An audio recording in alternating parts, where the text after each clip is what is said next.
रात्रीचा दिवस आणि दिवसाची रात्र करून युटीच्या प्रॅक्टिकलची स्टडी झोपेमध्ये केली। प्रॅक्टिकल असल्यामुळे सकाळी लवकर उठून रेडी होऊन कॉलेजची तयारी केली। कॉलेजला गेल्याच्या नंतर मॅमनं विश केलं, थँक्यू।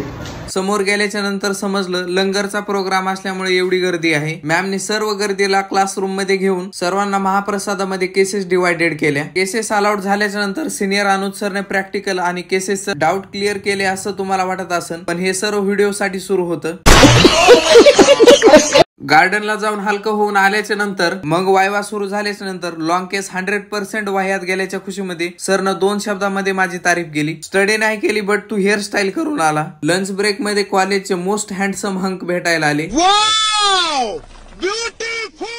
मग त्यांना भेटून सर्वांचा राग दुसऱ्याच्या टिफिनवर काढला। लंच ब्रेक नंतर शॉर्ट केसेसचा वायवा झाला। शॉर्ट केसेस चांगल्या गेल्याच्या खुशीमध्ये सर्वांना 360 व्ह्यू मध्ये घेतलं। मग ग्राउंड फ्लोअरला आल्याच्या नंतर समजलं सिनियर लोकांच्या प्रॅक्टिकल केसेसची अनाउन्समेंटचा कार्यक्रम सुरू होता। आमच्या कॉलेजचा बेस आणि सर्वांच्या सुखादुखात उभे राहणारे मामा यांना बाय बोलून घराकडे निघलो। प्रत्येकची बाईक सर्व्हिसिंगला टाकल्यामुळे प्रत्येकला सोडायला निघालो। मग ह्या 3 पोरीची नजर लागली। साले सवेरे सवेरे मनुष्य लोगों की मनुष्य शक्ल देख ली। प्रत्येक 10च्या स्पीडनं बाईक चालवित असल्यामुळे बाईक स्लिप होऊन सेंटर ऑफ मास वाढवण्याचा प्रयत्न आम्ही केला। माझ्या नशिबान थट्टा आज मांडली। प्रत्येकला सोडून रिटर्न आल्याच्या नंतर पोटातल्या कावळ्यासाठी काही ना काही घेऊन आलो।